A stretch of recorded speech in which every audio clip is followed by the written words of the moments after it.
본 방송에서 제공하는 투자 정보는 투자 판단에 대한 조언입니다. 방송에서 제공하는 주식의 가치, 가격 상승 및 하락에 대해서는 방송사에서 보장하지 않습니다. 시청자 여러분 안녕하세요. 해외 선물 상황을 가장 빠르게 알아보는 시간 해외 선물 신세계 리턴즈의 김희정입니다. 한국 시간으로 10시 30분에 미증시는 개장을 했고요. 지금 3대 지수 하락세로 출발하는 모습 보여주고 있습니다. 이 한국 시간으로 21시 30분에 미국의 3월 개인 소비 지출 물가 지수인 PCE가 발표됐는데요. 이 헤드라인 물가는 전월 대비 0.1%, 전년 대비 4.2%로 이전치를 하회했고요. 근원물의 경우에는 전월 대비 0.3%로 예측치와 이전치에 부합하는 결과가 나왔습니다. 전년 대비로는 4.6%를 기록하며 이전치보다 낮게 나왔는데요. 셀인 메이, 5월에는 팔아라, 유명한 주식 격언입니다. 전통적으로 5월의 증시가 약해왔기 때문에 생긴 말인데요. 4월의 마지막 거래일인 오늘 발표된 이 연준의 중요 지표인 PCE는 안 그래도 약하다는 5월 증시에 과연 악영향을 줄까요? 아니면 이번만큼은 다를까요? 여러분들이 궁금해하는 앞으로의 투자 방향성, 오늘도 우리 방송 통해서 촘촘하게 채워가시길 바라겠습니다. 그럼 오늘 함께하는 마스터 화면으로 만나보시죠.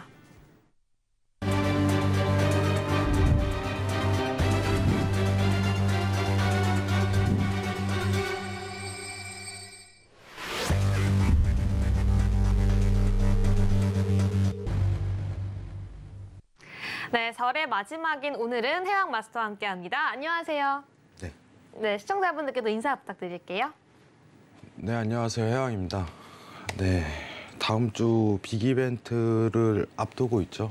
네, 어쩌면 연준의 마지막 금리 인상이 될 수 있습니다. 시장이 다소 악재적인 분위기가 오늘 우리 코스피 시장에서도 조금 계속 나오는 것 같아요. 네. 근데 이 부분 관련해서 좀 간략하게 정리해드리고 향후 크게 이제 시청자분들이 걱정할 일은 아까 앵커님이 얘기하셨던 것처럼 5월에 있을 좀 악재만 다소 피해가면은 올 한 해는 좀 나쁘지 않은 상황 연출할 것 같습니다.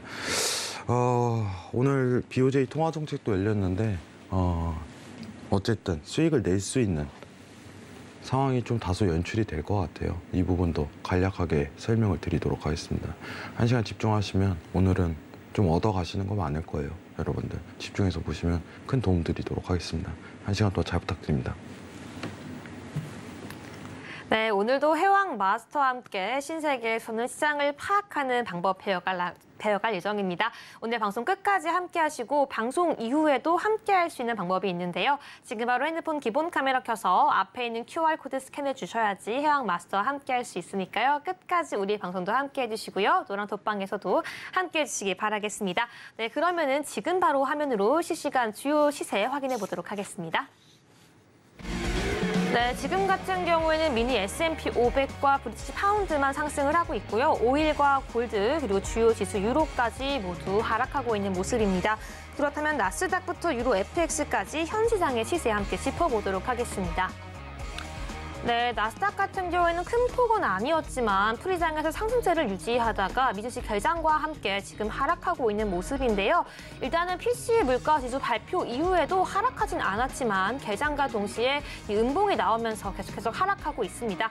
22시 42분경에 저점을 형성했고요. 지금은 회복하고 있는 모습 보여주고 있지만 0.11% 소폭 하락하는 모습 보여주고 있습니다. 네, 계속해서 오일도 함께 짚어보도록 하겠습니다. 네, 오일도 지금 분봉상으로 짧은 시간 안에 좀 큰 폭의 변화 보여주고 있는데요. 네, 지금 시간 기준으로 막 저점 형성했습니다. 74.5859달러 형성하고 있고요. 오늘 0.23달러, 3포인트 하락하고 있는 모습 보여주고 있습니다. 네, 계속해서 골드도 함께 짚어보도록 하겠습니다. 네, 골드 같은 경우에는 분명 미증시 개장할 때만 해도 고점을 형성하고 있었는데요. 지금은 소폭 하락하고 있는 모습입니다. 0.21% 하락하면서 1,994, 1,995달러 선에서 거래가 되고 있습니다. 마지막으로 유로도 함께 살펴보도록 하겠습니다. 네, 유로 같은 경우에는요, 22시 08분경에 고점을 형성하고요. 지금 횡보하는 모습 보여주고 있는데요. 오늘 시장에서 0.23% 하락하고 있는 모습 보여주고 있습니다. 네, 여기까지 나스닥부터 유로 FX까지 현 시장 시세 함께 짚어봤습니다. 네, 그럼 나스닥부터 투자 전략 우리 해왕 마스터와 함께 짚어보도록 하겠습니다. 네, 나스닥 같은 경우에는 지금 소폭 하락하고 있는데요. 다시 좀 회복하려고 하는 모습도 보여주고 있습니다. 0.12% 하락하고 있는데 나스닥 오늘 투자 전략 함께 짚어주시죠. 네, 일단은 좀 간단하게 차트 보면서 설명드리도록 할게요. 네. 시청자분들 좀 이해 쉽게. 아직 들 내려왔다. 네, 한마디로 좀 정의를 하자면. 오늘 시장에서 아직 들 내려왔다. 네. 아니요, 최근 동향이에요. 어제 네. 사실 큰 폭에 대한 상승이 있었죠, 시장에. 사실 지금 제가 항상 여기 신세계 나와서 하는 얘기는 뭐냐면은 증시는 오릅니다. 여러분들 오릅니다. 예. 근데 지금은 조정 구간이라고 제가 지난주에 나왔었죠. 지난주 제가 수요일 날 나왔어요. 조정 구간이 좀 열릴 것이다. 예. 한 주를 좀 조심해라. 이런 부분만 좀 얘기를 했어요. 코스피도 뭐 마찬가지고요. 뭐 피해 가실 분들은 잘 피해 가셨을 거라고 생각을 해요. 그럼 이제 매수에 대한 어떤 진입에 대한 어떤 전초전이 조금 열리는 단계가 열리는데 지금 이 구간 있죠. 지금 보시는 차트는 나스닥 일봉입니다, 여러분들. 네. 이 구간에 대한 어떤 매물대 자체가 한 번은 흔들어줘야 돼요, 여러분들. 흔들어줘야 돼요.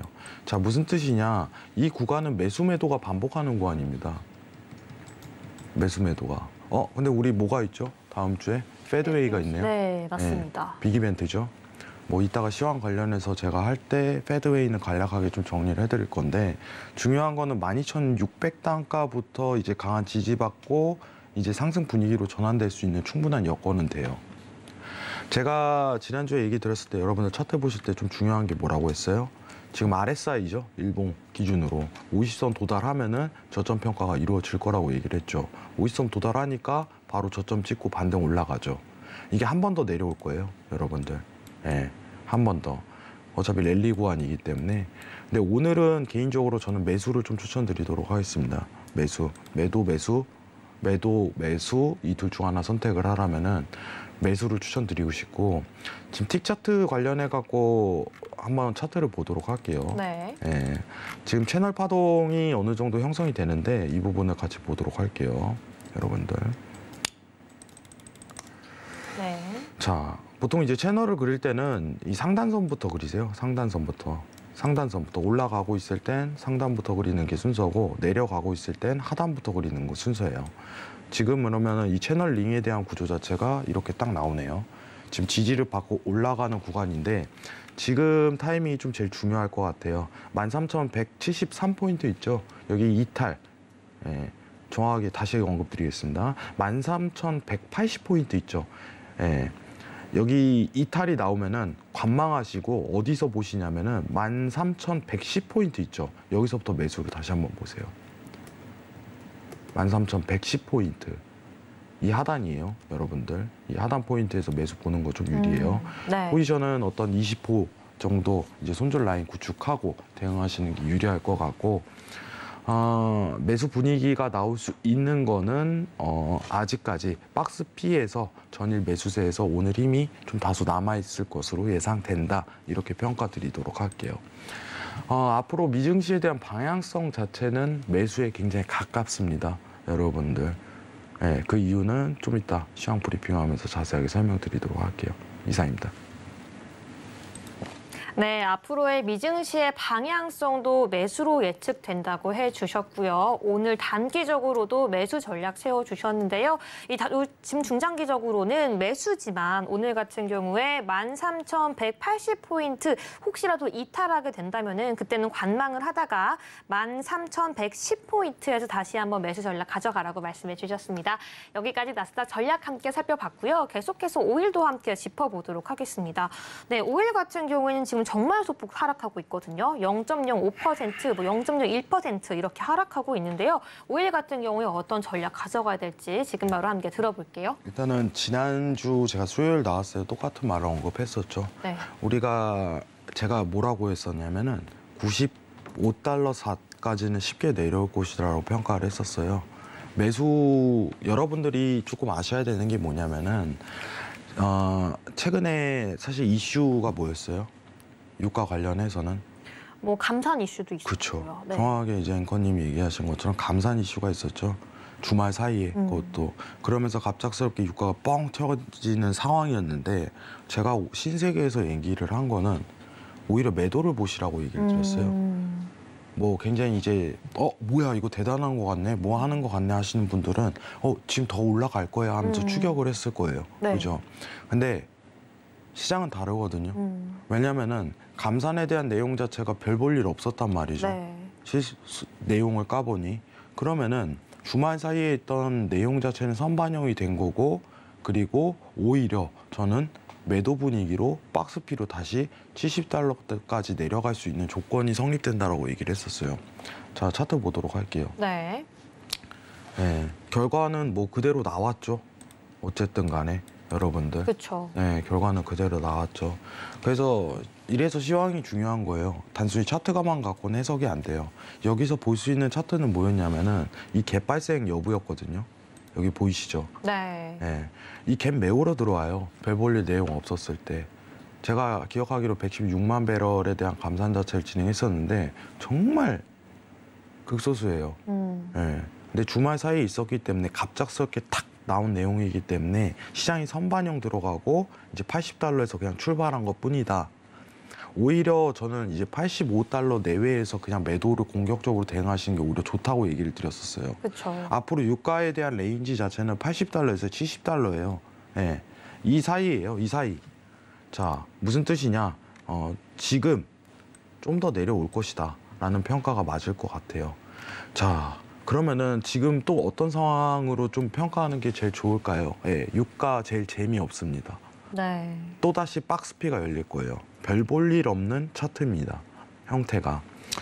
지금 레인지에 대한 구성을 해봤을 때는 오히려 이제 고점에 대한 저항을 막고 정확하게 내려가는 구간은 해당이 되겠죠. 그럼 70달러까지는 손쉽게 내려올 수 있는 구간이고 RSI가 여러분들 보시면은 이 하단으로 한번 내릴 거예요. 언제처럼? 왼쪽 이렇게처럼. 보이시죠? 네. 그러면은 지금 상황에서 이제 고점 저항 맞았을 때 제가 이 자리 보라고 했죠. 이 자리. 지난주 그리고 지지난주 똑같은 차트입니다. 여러분들. 근데 제가 이 자리 때문에 85달러라고 얘기한 거예요. 근데 이 인근에선 85달러인데 여기서 83달러 저항 받고 그냥 내려앉았죠. 예, 내려앉았죠. 예, 정확히 좀 들어맞았습니다. 네. 여러분들. 근데 중요한 건 뭐냐? 이게 앞으로 계속적으로 유가가 내려갈 수 있는 상황입니까? 라고 했을 때는 그건 또 아니에요. 그냥 70, 80 레인지 구성. 시황이 이거밖에 안 나와요. 왜냐? 오펙은 아무것도 안 하고 있거든요. 오펙은. 유가는 별 볼 일 없습니다. 예, 만약에 80달러 위 상단에서부터 매도를 공격적으로 대응하신 분이 아니시라면 전 유가 건들지 말라고 할 거예요. 만약 대응하신 분이다. 매도 더 보세요. 왜냐? 타이밍 다 놓쳤거든요. 그죠? 안전하게 가야죠. 보수적으로. 굳이 지금 들이댈 필요 없어요. 유가는 건들지 마세요.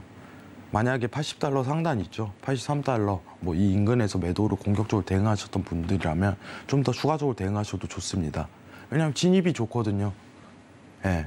근데 정확히 여기 신세계 나와서 여기서 공략하라고 얘기했어요. 오펙 감산이 나와도. 예. 왜냐? 내용이 그렇게 나왔으니까.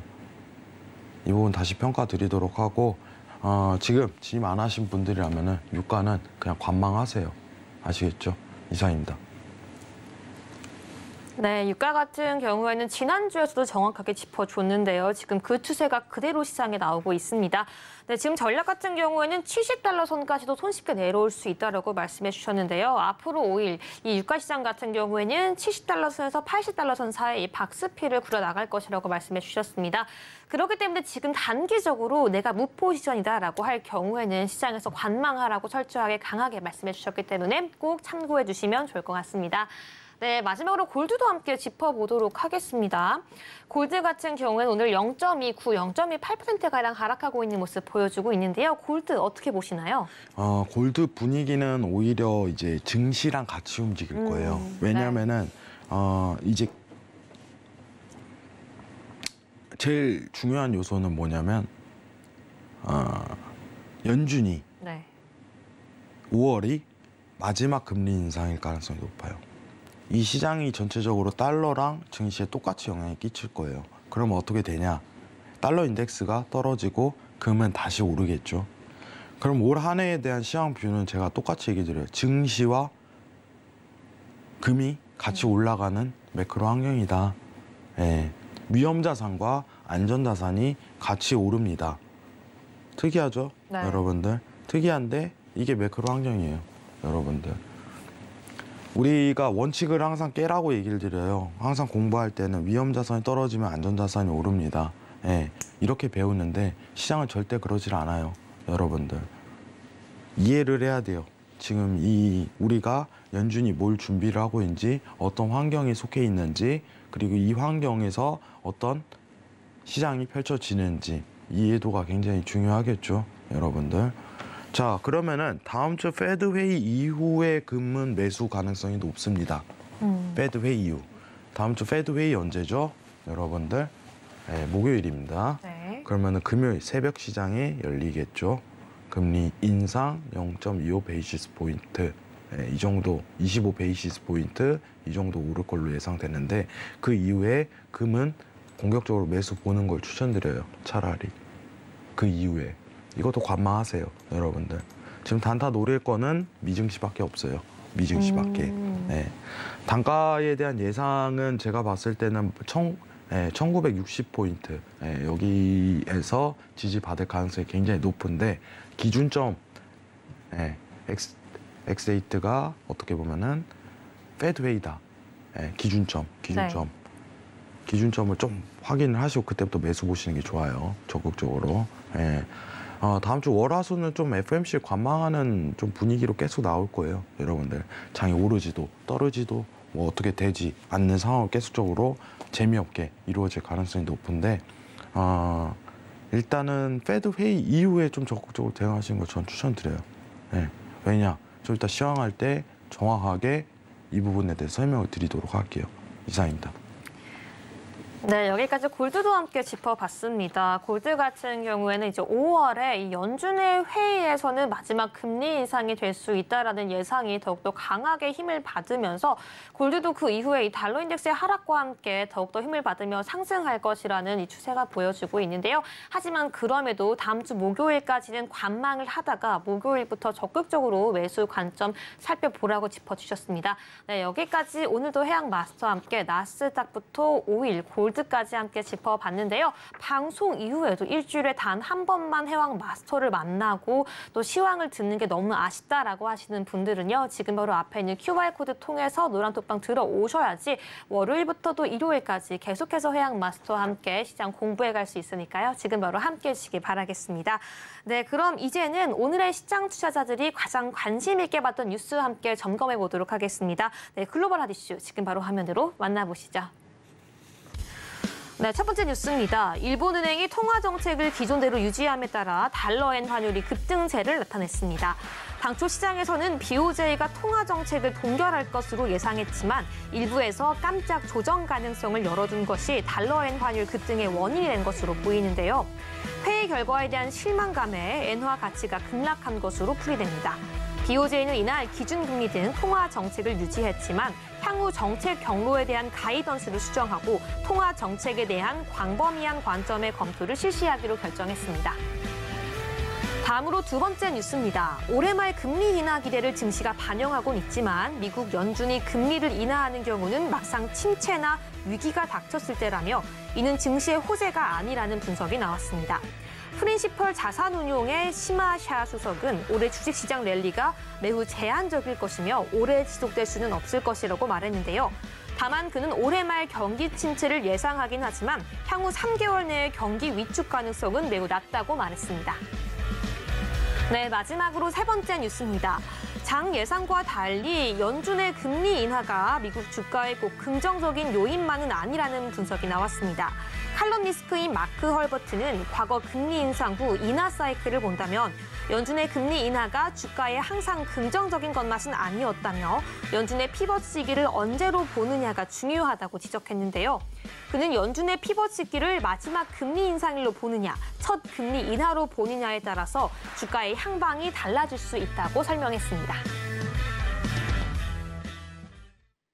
네, 여기까지 글로벌 핫 이슈 헤드라인 점검해 봤고요. 저희는 기사 하나씩 해왕 마스터와 함께 분석해 보도록 하겠습니다.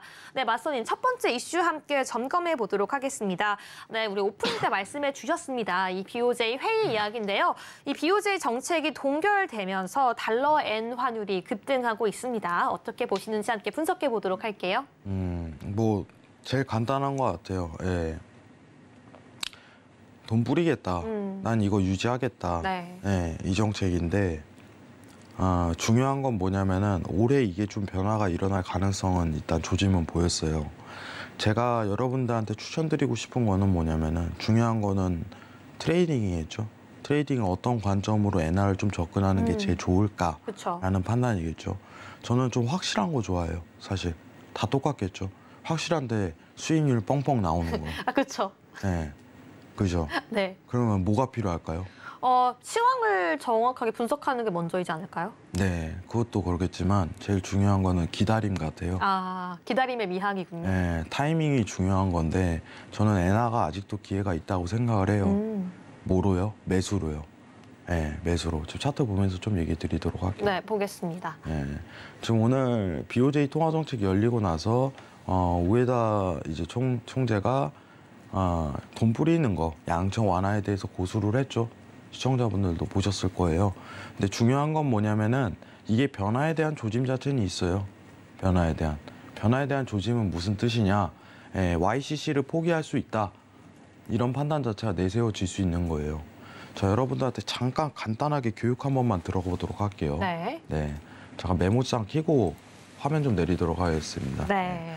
메모장을 켜고 제가 좀 간단하게 좀 정리를 해드릴게요. 네. 우리가 좀 알아야 될 게 뭐냐면은 네. 잠시만요. 네, 괜찮습니다. 네, 지금 자, 이 BOJ 화면을 회화 보면서 좀 이후에 얘기를 드리도록 달러엔 할게요. 환율 함께 살펴보도록 저 할게요. 글씨가 작아도 이해를 해주세요. 네. 자, 우리가 지금 통화 정책을 한번 이해를 해보죠. 자, 미국이 어떻게 보면은 위험 상황이 발생했죠. 팬데믹이 발생을 했다. 그 다음에 하는 행동은 뭔가요? 양적 완화죠. 네. 양적 완화. 돈을 뿌렸죠. 그죠? 양적 완화를 하는데 양적 완화를 하면 어떤 현상이 펼쳐질까요? 모든 사람들이 돈이 많아지고 돈을 쓰다 보니까 물건값도 올라지고 인플레이션이 발생하지 않을까요? 그렇죠. 네. 정확하게 말씀해 주셨어요. 물가가 오릅니다. 네. 네, 물가 상승이 들어가죠. 자, 물가 상승이 들어가면은 그 다음에 어떻게 되나요? 그러면은 이제 시장이 긴축을 하려고 하지 않을까요? 그 전에 그쵸. 단계 강이 더 있을까요? 정확합니다. 웬거님 똑똑하시네요. 감사합니다. 네, 모르시는 게 없어요. 자, 그러면은 금리를 인상하기 전에 일단은 기존에 이제 양적 완화했던 채권 매입에 대한 구조를 줄이겠죠. 그거를 한마디로 테이퍼링이라고 합니다. 네, 테이퍼링. 네. 자, 테이퍼링이 종료되고 나서 금리 인상을 합니다. 우리 지금 이 사이클로 왔죠? 미국이. 네. 자, 이거는 미국 기준이에요, 여러분들. 자, 근데 일본을 한번 볼게요. 자, 우리가 수익을 낼 때 여러분들 제일 중요한 건 뭐냐면은 이 테이퍼링을 시작할 때예요. 언급하고. 이때 돈이 제일 많이 벌려요. 금리 인상할 때가 아니에요. 예. 이때가 최고조예요. 이때가 최고조.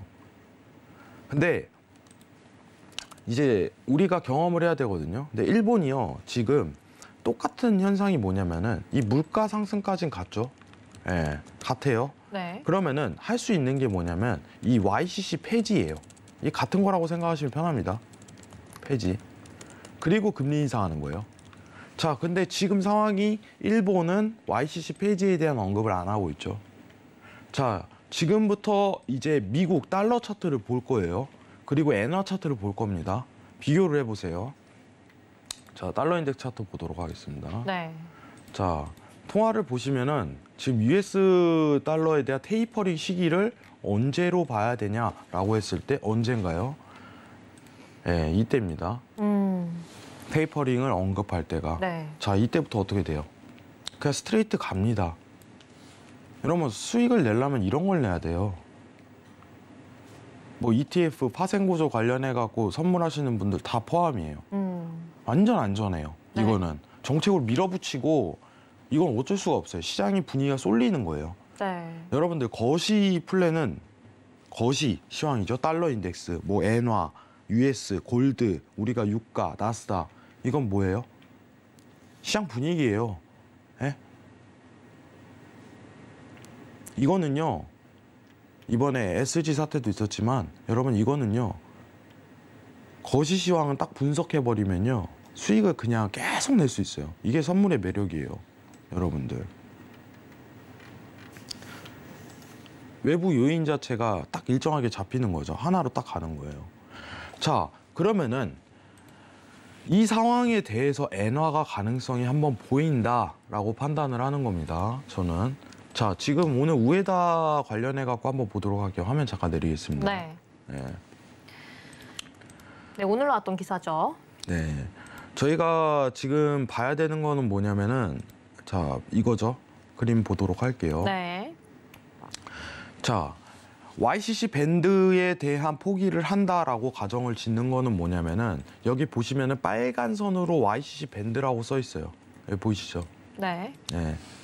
자, 이게 뭔가요? 이거 넘어가면 그냥 무제한 국채 매입하는 거예요. 이거 넘어가면. 예. 무슨 뜻이냐? 이거 풀어버린다. 예. 엔화 안 찍는다. 발행 안 한다. 이렇게 생각하시면 편합니다. 그럼 엔화 어떻게 돼요? 그냥 올라가 버려요. 예. 근데 지금 기조가 뭐예요? 여러분들? 지금 기조. 지금 분위기만 판단을 해볼게요. 예. 자, 일단은 오늘 나왔던 하이라이트는 인플레이션 전망치를 상향했어요. 일본에서. 무슨 뜻이냐? 물가는 아직 올라갈 수 있습니다. 라고 가능성을 제시를 한 거죠. 뭐 우에다 총재가 일단은 양적 완화 고수. 우리는 이거 안 풀어. 이렇게 고집은 했지만 이건 언제든 풀릴 가능성이 높아요. 자, 그럼 우리 타이밍이 뭐예요? 엔화 매수 6개월 이상 가져갑니다. ETF 똑같아요. 근데 언제 가져가냐? 공식적으로 소스 던졌을 때, 발표해버렸을 때. 그때 엔화 올라가요. 이건 더도 말고 올해 최고의 기회가 될 거예요. 만약에 그걸 발언을 했을 때. 무슨 뜻이요? 안 하면 바보 된다. 그 상황에서. 예. 근데 지금은 어떤 힌트가 안 나오고 있죠. 예. BOJ 우에다가 나와서 직접적으로 언급을 해야 돼요. 여러분들. 예. 이런 게 최고의 상품이에요. 이런 게. 지금은 아직 아니에요. 제가 뭐라고 했죠? YCC 폐기할 때, 폐지할 때, 그거에 대한 가능성 언급할 때, 소스를 던질 때, 그때 엔화가 올라가게 돼 있어요. 예. 지금은 아니에요. 오늘 양적 완화 고수했기 때문에 이것만 보시면 돼요. 이것만. 그러면은 달러가 올라간 것처럼 엔화도 올라갈 수 있다. 언제? YCC 폐지할 때. 네. 미국으로 봤을 때 뭐죠? 테이퍼링을 할 때. 이런 걸 노리라는 거예요. 이런 걸. 예? 안전하게.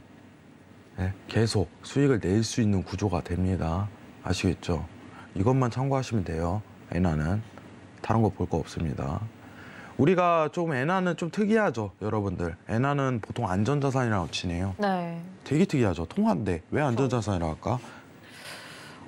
일단은 일본 자체가 뭐 물가가 잘 변하지 않고 뭐 일본 내에서는 잃어버린 30년이라고는 하지만 그걸 또 안전하게 바라보는 걸까요? 아, 조금 다른 이유가 있어요. 조금 특이한 상황이 있는데 네. 보통 이제 채권은 누가 사나요? 국채에 대한 부분 자체는 누가 사냐면은 다른 국가가 사요. 만약 한국 국채 이러면은 뭐 다른 외교적인 부분으로 미국채 누가 많이 사요? 일본하고 중국이 많이 사죠. 네. 근데 일본 특이해요. 일본 국채는요 자국민이 대다수예요. 굉장히 특이하죠. 네. 명기금에서 국채를 삽니다. 왜냐? 잃어버린 30년 때문에. 안전한 걸 추구하는 거예요. 그때 공포가 너무 심해서. 네. 예, 그때 공포가 너무 심한 거예요, 일본은. 아직도 그래서 양적 완화에 대한 어떤 타이틀을 벗어나지 못하고 있는 국가고 일본은 오히려 특이하다고 제가 얘기했잖아요. 네. 은행에 저축을 하려고 하면요. 돈을 더 내야 돼요. 아, 저 저금할래요. 이러면요. 내 돈을 맡겨주는 의미로 네. 더 받아요. 대가를 내야 되는군요. 되게 특이하죠. 예. 그만큼 어떻게 보면은 이제 금리라든가 이게 굉장히 낮아요. 그렇기 때문에 외인의 간섭을 안 받잖아요. 국가에 대한 부분. 그러네요. 네. 그래서 안전자산으로 들어가는 거예요. 그래서. 근데 지금 특이 케이스는 뭐냐면 안전자산의 대표 세 가지가 미국채, 그리고 골드, 그리고 일본 엔화예요. 근데 최근에 일본 엔화만 떨어지죠. 네. 왜냐? 양적 완화를 하는 타이틀을 고수하니까 굉장히 개별적인 상황으로 보통 이제 정상적인 어떤 금융, 이제 경제 매크로 환경에서는 셋 다 동시에 움직여요. 셋 다 동시에 떨어지고. 근데 지금은 엔화는 특이 사항이다. 예, 양적 완화를 너무 고수하고 있다. 이 부분만 참고하시면 좋습니다. 네. 이렇게 우리가 거래하는 상품에 대해서 좀 근본을 따져봐야 돼요. 근본. 예, 여러분 근본 굉장히 중요합니다. 제가 맨날 강조하죠. 네. 근본이 돼야 돼요. 트레이딩도 마찬가지고 여러분들 그게 돼야지 기본적인 지식에 대한 이해도가 있어야지 상품에 대한 이해도가 있어야지 여러분들 수익을 낼 수 있는 겁니다. 맞습니다. 예, 꼭 참고하시기 바랍니다. 이상입니다. 네, 오늘도 해양 마스터와 함께 시장에서 왜 엔화가 안전자산으로 불리는지 그리고 엔화가 언제 매수할 타이밍인지 함께 알아봤습니다. 네, 오늘 나온 기사에 따르면은 BOJ에서 일단 양적 완화를 고수한다라고 밝혔기 때문에 지금 같은 경우에는 엔화 매수 타이밍이 아니라고 밝혔는데요. 네, YCC 폐지를 언급하는 순간 그때가 엔화의 매수 기회니까 그때를 정확하게 기억하라고 말씀해 주셨습니다. 네, 저희는 계속해서 두 번째 이슈도 함께 짚어보도록 하겠습니다. 두 번째 이슈는요. 향후 연준이 피봇을 한다고 하더라도 이게 미국 증시에는 호재가 아니라는 기사인데요. 왜 이런 이야기가 나왔을지 우리 해양 마스터와 함께 짚어보도록 하겠습니다. 네, 전 이거 말 안 된다고 생각해요. 이건 호재 맞습니다. 아, 기사가 오히려 조금 다른 말을 하고 있는 거군요. 이번 만약에 다음 주에요. 만약에 이제 연준이 우리 피봇 준비하고 있어 발언 하나 하잖아요. 이제 그냥 미증시 슈팅 갑니다. 예. 왜냐하면 국채 금리가 이때 급락을 해버려요. 아예. 네. 예, 급락을 해버려요. 지금 앞으로 제가 증시가 오른다는 건 뭐예요? 최종 금리만 결정돼도 증시는 올라요. 근데 피봇 발표까지 해봐요. 피봇이 뭐예요, 여러분들? 금리 인하입니다. 피봇 가능성만 언급을 하는 거예요. 만약에 우리 그러면은 다음 달 금리 인하 바로 할까요? 절대 그럴 수는 없어요. 그런 계획을 가지고 있어. 이런 소스만 던지겠죠. 근데 그 발언만 하더라도 증시는 완전 호재예요. 완전히. 근데 일단 그 가능성은 없어요. 다음 주에 있을 FOMC 회의에서 피봇에 대해서 언급을 아예 언급할 수 있어요. 언급할 수 있는데 피봇 가능성은 없어라고 못을 박을 거예요. 근데 재미있는 내용은 뭔지 알아요? 시장은 올해 피봇을 예상해요. 그렇죠. 화면 한번 보면서 보도록 네. 하겠습니다. 연준에서 그렇게 부정을 하더라고 시장은 계속해서 그렇게 좀 예측을 하려고 하더라고요. 최근 있었던 굉장히 특이한 상황은 뭐냐면은 네. 피봇에 대한 부분이 우리가 지난주, 지지난주만 보더라도 23년도 12월 연말쯤으로 잡히는데 시장 참여자들이 예상하는 페드워치입니다. 네. 시장 참여자들이에요. 예. 이게 당겨지고 있어요.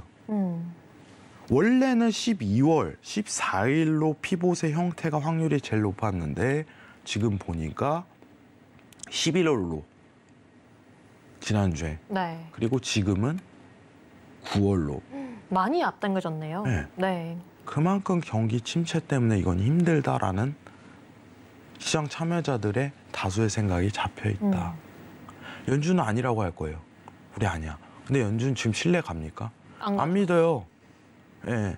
뭐 말만 하면 안 믿어요. 말만 하면. 근데 피봇에 대한 가능성 언급만 하더라도 시장은 올라요. 왜냐? 국채 금리가 하락하니까. 국채 금리 하락하는데 시장 어떻게 안 오르고 버티겠어요? 그죠?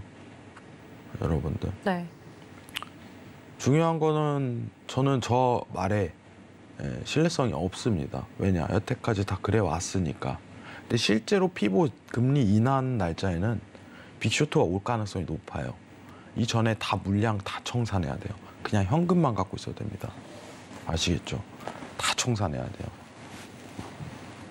그 내용에 대해서는 제가 이제 노란톡에서 언급을 드리도록 하는데 그리고 지금 여러분들이 조금 5월에 피해 가야 될 사항이 하나 더 추가적으로 있는데 다음 주 이제 페드 회의가 있죠. 페드 회의가 있는데 그리고 중요한 거는 다음 주에 있을 페드웨이 이후에 부채 한도 협상이죠.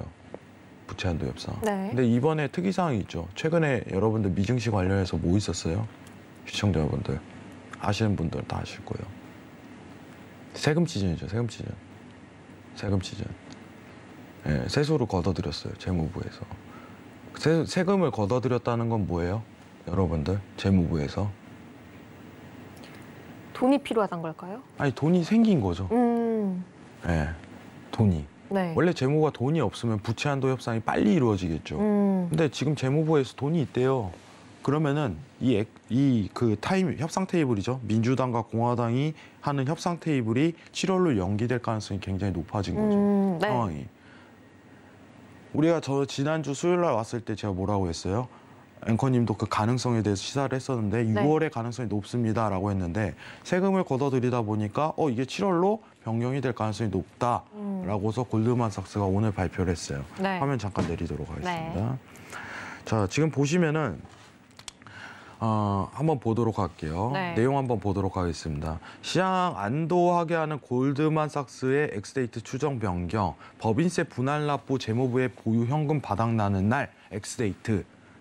자, 이게 무슨 뜻이에요? 부채 한도 협상에 대한 부분을 빨리 진행해야 된다는 기준 날짜가 되겠죠.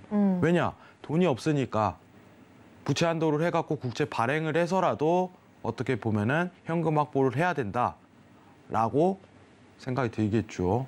근데 지금 세금을 걷어들이니까 조금 늘어났다. 기간이 늘어났다. 예. 그러면은 8월 말 휴회 전까지 어떻게 보면은 부채 한도 협상이 7월 내지 8월 초에 가능성이 높아졌다라고서 지금 판단하는 거예요. 자, 그러면은 5월 증시는 어떻게 될까요? 오를 가능성이 높겠네요. 오히려.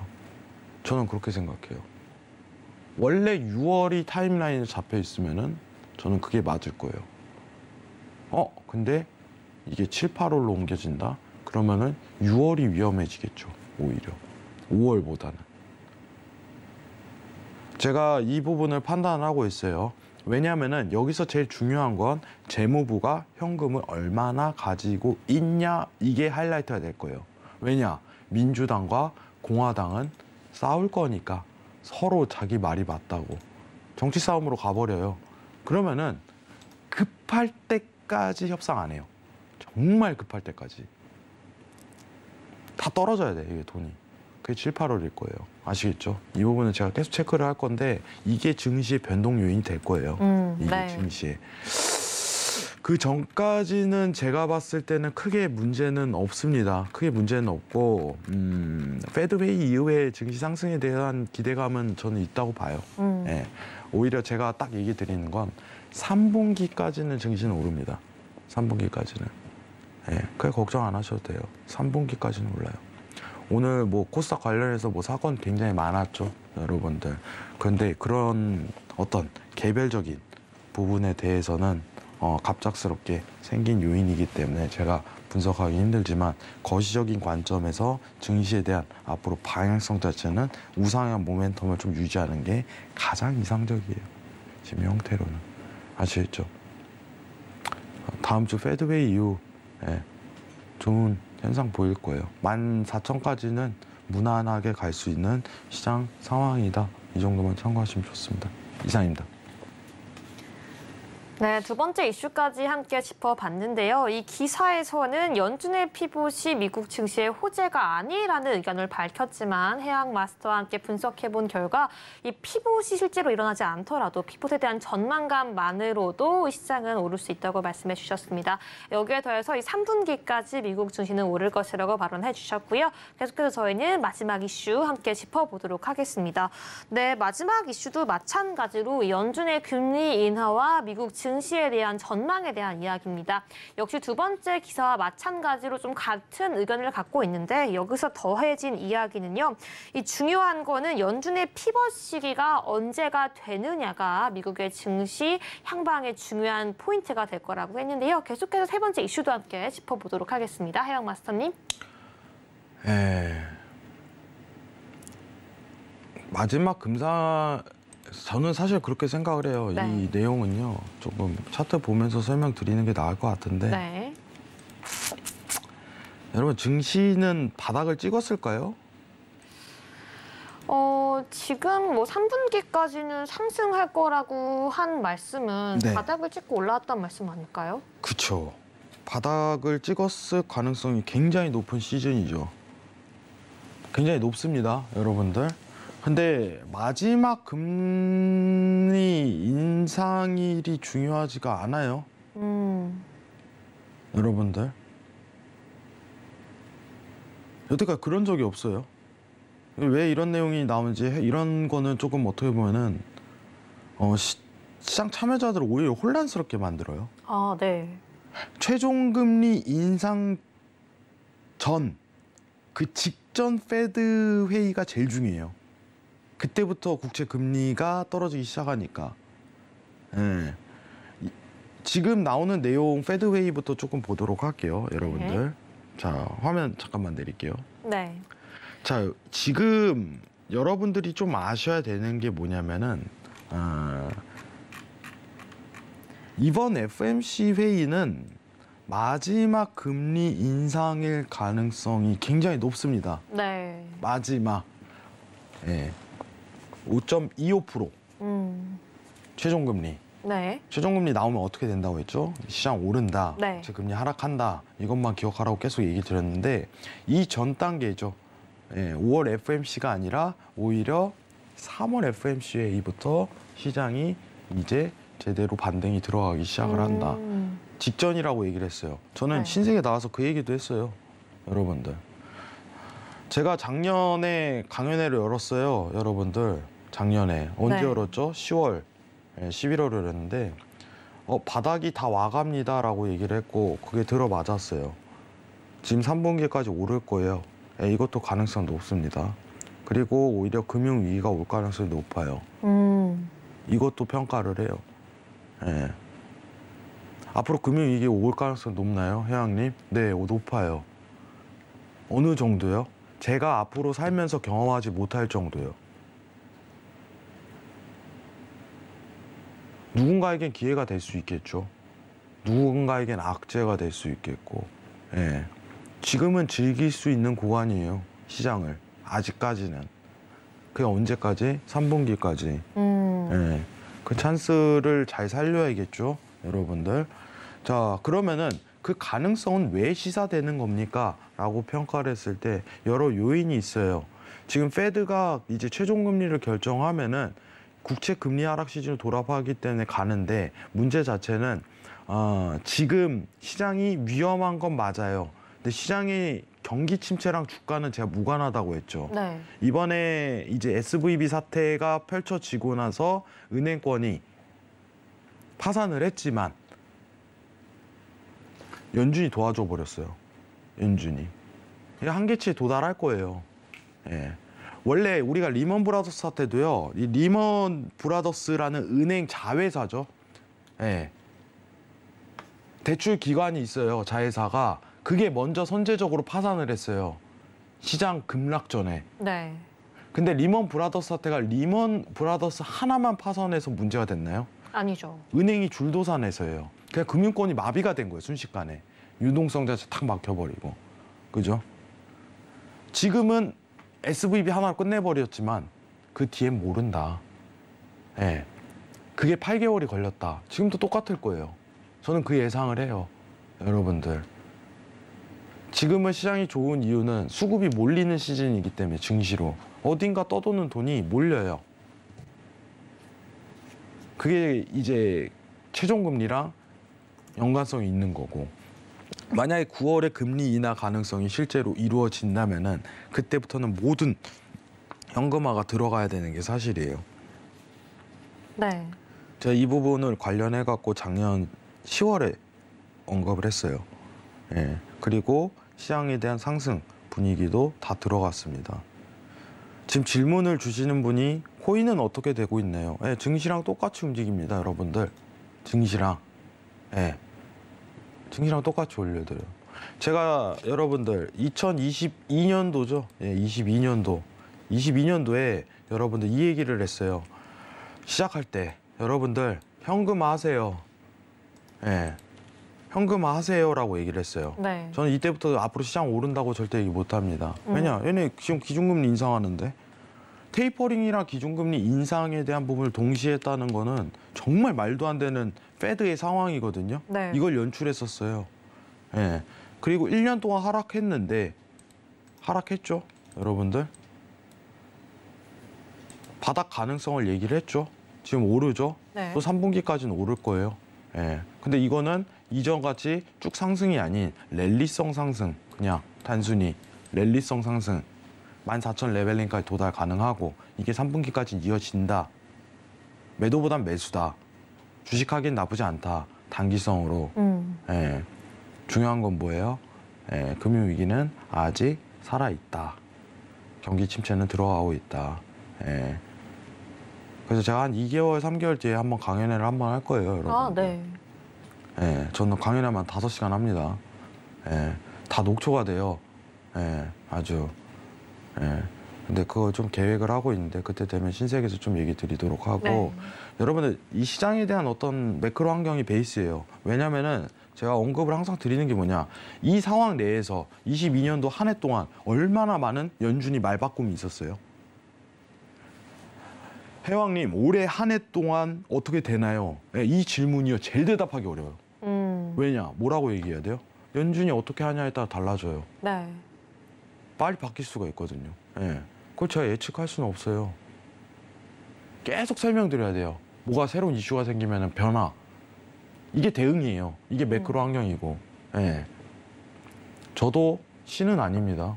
1년치 예상은 못해요. 지금은 바로 앞에 있는 이제 분기별 숙제부터 계속 해결을 해야 돼요. 그리고 금융위기가 오면은 거기에 걸맞게 다른 상품에 대한 트레이딩을 진행을 해야겠죠. 예. 근데 이 모든 베이스가 갖춰지는 건 뭐예요, 여러분들?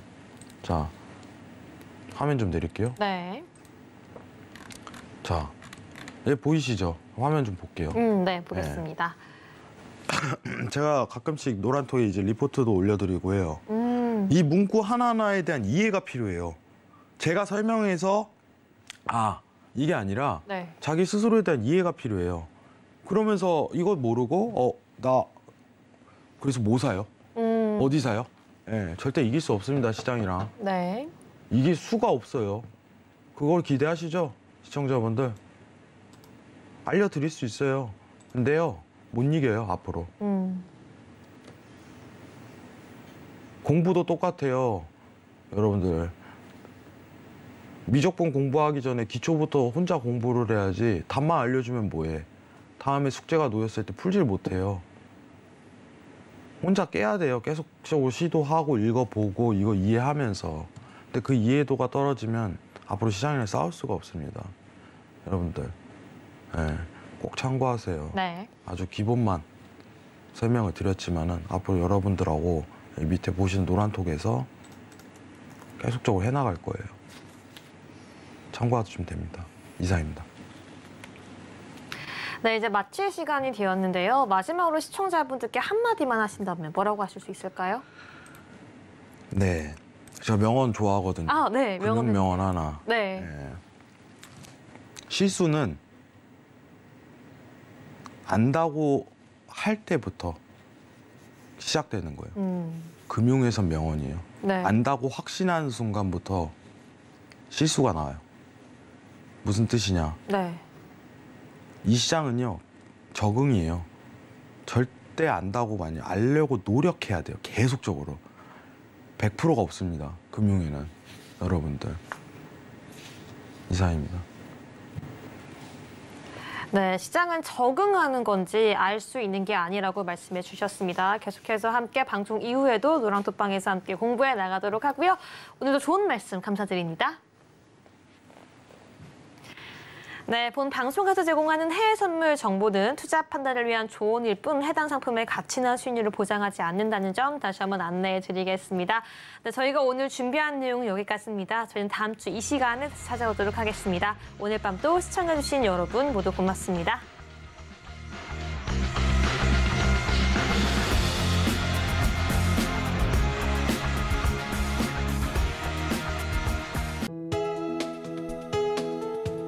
본 방송에서 제공하는 투자 정보는 투자 판단에 대한 조언입니다.